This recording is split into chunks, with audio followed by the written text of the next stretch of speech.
know good and well that someday there could be a government in power that is shipping its citizens off for disagreements.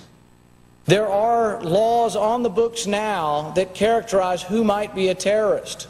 Someone missing fingers on their hands is a suspect, according to the Department of Justice.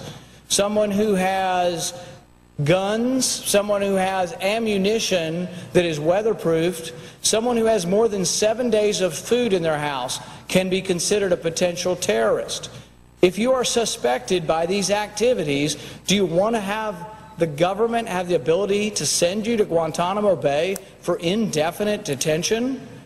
A suspect. We're not talking about someone who has been tried and found guilty. We're talking about someone suspected of activities.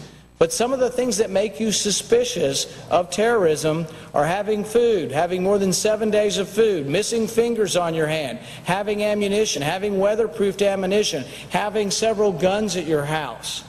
Is that enough? Are you willing to sacrifice your freedom for liberty?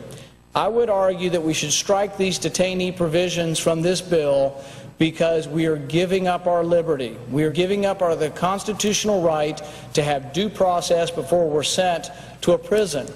This is very important. I think this is a constitutional liberty we should not look at and blithely sign away to the executive power or to the military. So I would call for support of the amendment that will strike the provisions on keeping detainees indefinitely, particularly the fact that we could now for the first time send American citizens to prisons abroad. I think that is a grave danger to our constitutional liberty, and I advise a vote to strike these provisions from the bill. Thank you, Mr. President, and I yield back my time. Big government Republicans and Democrats were busy shredding the last vestiges of the Constitution.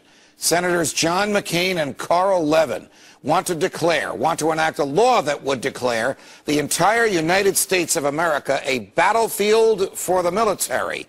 They're talking about inserting the Army into domestic law enforcement. Senator Lindsey Graham, who supports this bill, says, quote, "The homeland is part of the battlefield, and people can be held without trial, whether an American citizen or not." I guess he hasn't read the Constitution recently. Retired Lieutenant Colonel Douglas Macgregor joins us now. Colonel Macgregor, as always, welcome back to Freedom Watch. Thanks, Judge. I must tell you, I was utterly appalled when I saw this legislation proposed. We didn't learn about it until last night because the committee hearings on it were done in secret, even though the Constitution requires the Congress to do these things in public. And there were no actual hearings, just a bunch of members of the Senate who got together and wrote this thing. And it basically says the president can arrest whoever he wants anywhere in the United States of America and keep them without charging them with a crime, without letting them see a lawyer, without bringing them to a judge for as long as he wants. How is that consistent with the Constitution? Well, Judge, you're the legal expert, but whenever you suspend due process, which in effect suspends the rule of law, you walk down a very dangerous path and you give authority to your government that it can then wield essentially without restraint.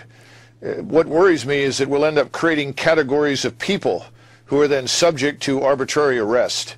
And that's dangerous because we don't know how those categories will be defined or interpreted in the future. All in all, it's a disaster, and it's something that should be defeated. One day the President of the United States, whomever he or she might be, might say, okay, let's arrest that guy. Suppose the President decided that one of his political opponents was an enemy of the state. He could make that person disappear. Sounds fanciful, sounds crazy, but it's true.